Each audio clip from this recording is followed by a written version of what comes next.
In today's video, we're going to be taking a big look at the tropics. As always, we do have Hurricane Tammy out there in the Atlantic, as well as another pretty darn low probability disturbance out there. I would put this at like rock bottom probability. I went over why yesterday, but I'm going to kind of reiterate on that later on.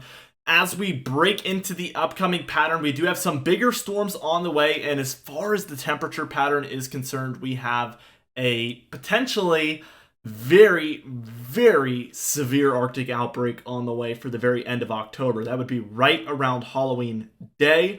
And then the long range guidance is also suggesting that, as well as more prolonged cold afterwards. So we're going to be talking about all of these things within this video. Be sure to check out Prestige Weather in the description and pinned comment down below. We did just release our third winter forecast in there that you can access today for $5 a month. We also do weekly consulting calls and other consulting services within our community. So be sure to check it out again in the pinned comment and description down below. That is again $5 a month. As we just take a look here at the tropics, we can see that we have again Hurricane Tammy out there, and then this very low probability tropical disturbance. This one has a 20% chance of development over the next 48 hours and 7 days. I think the reason these two percentages are the same is it probably has about a 2-day window of development. So the next 48 hours is basically when it would have to develop. It is headed directly westward into Central America, and it's already very far south in the Caribbean, which is a very, very unfavorable area for tropical development. So I just don't see this as a very, I don't see this developing at all, actually, matter of fact. So, I mean, anything is possible, but that is my 2 cents. Let's take a look at the cone forecast here for Hurricane Tammy. As you can see, we now have maximum sustained winds of 85 mile per hour winds. This is actually a pretty strong hurricane at this point, so this one is continuing to strengthen. As you can see, it is impacting those very far eastern Caribbean islands, and it's expected to continue just trajecting northward, and through the week what we're going to see is now, as we kind of break past the weekend into Monday, Tuesday, Wednesday, Thursday time frame, it's expected to track a little closer to Bermuda perhaps than originally anticipated. So this one is trending westward. We mentioned yesterday that it looks very far east of Bermuda as time goes on, but that anything is possible. Well, that possibility is what is happening right now. So that is why we always iterate that to you guys. Anything is possible in the weather. Super interesting stuff. As we take a look at the upcoming and current pattern, we do see there's a 995 millibar low pressure center out there right now. And this one is causing a little bit of a cold front, warm front type situation. And as a result of this, we kind of have just some messy weather up and down the East Coast for the most part. We have seen things move along quite a bit, but it's down to a 981 millibar low pressure center near Massachusetts here. This is probably around the time I'm recording this video. So very strong impacts for New England and the rest of the Northeast as well, with very heavy rainfall, strong winds, and potentially some coastal flooding as this storm moves very close to the Massachusetts coast and eventually onshore to Maine. There, as you can see, is a 980 millibar, very strong nor'easter.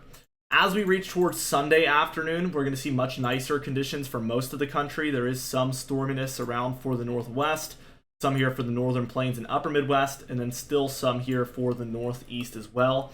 It is a 995 up there, and we can see snowfall potentially for the Adirondack Mountains up there in New York as well. Very interesting. By the time we reach Monday, October 23rd, we can see that there is more scattered about storminess taking place in the West in general.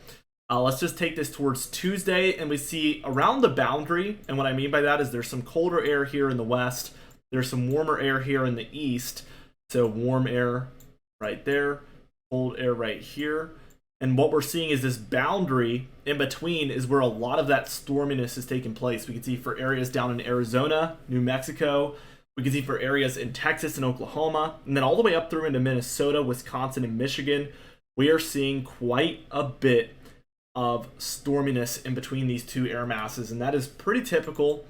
As we move towards Wednesday, we see a lot of the same. This warm air is still kind of moving along just like this. This cold air is still moving along just like this. And those areas in between are seeing pretty substantial storms.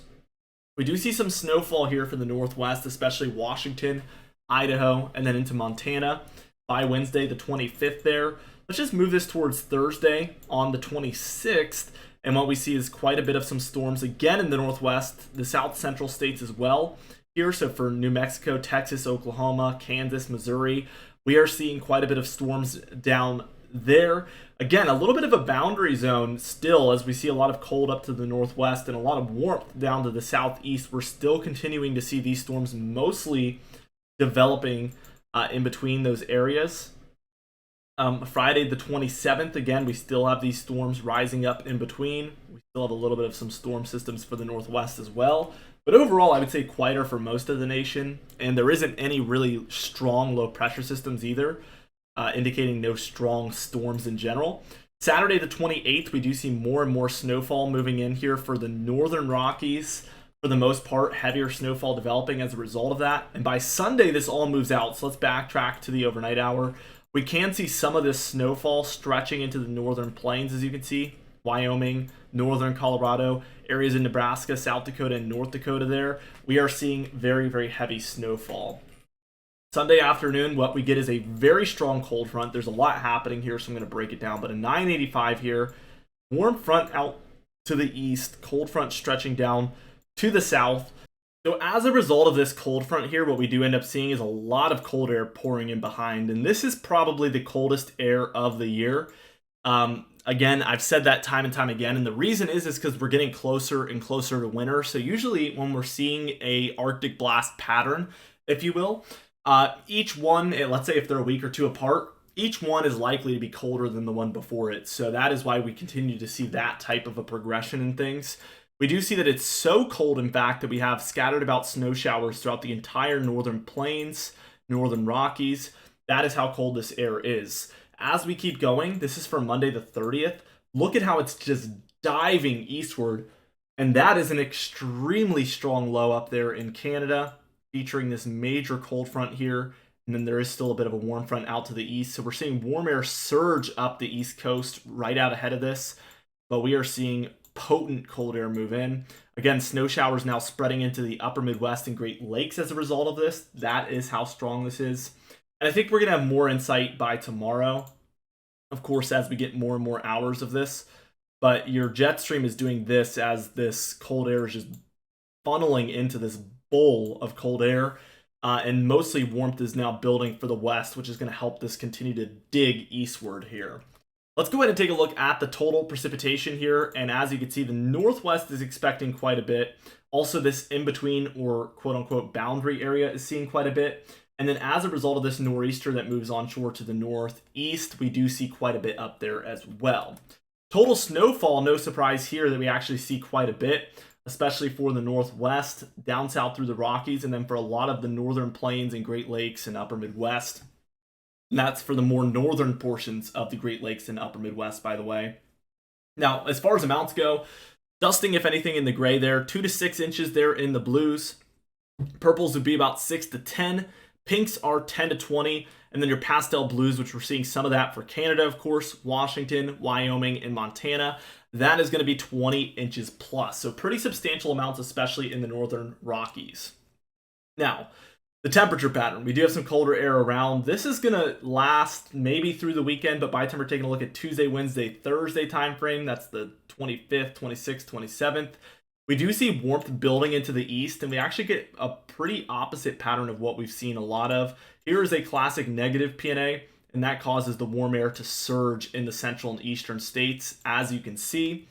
Now let's keep going, though, because by the time we're reaching the 30th, 31st, here at the end of the model run, we see this potent Arctic air just beelining it for the East Coast. And we're probably going to see warm air start to build in for the west there, which is going to cause that cold to be much more centered over the east. Again, ahead of that cold front, we still have warm air surging up the East Coast, but that cold air is going to sweep underneath it and drastically change those temperatures.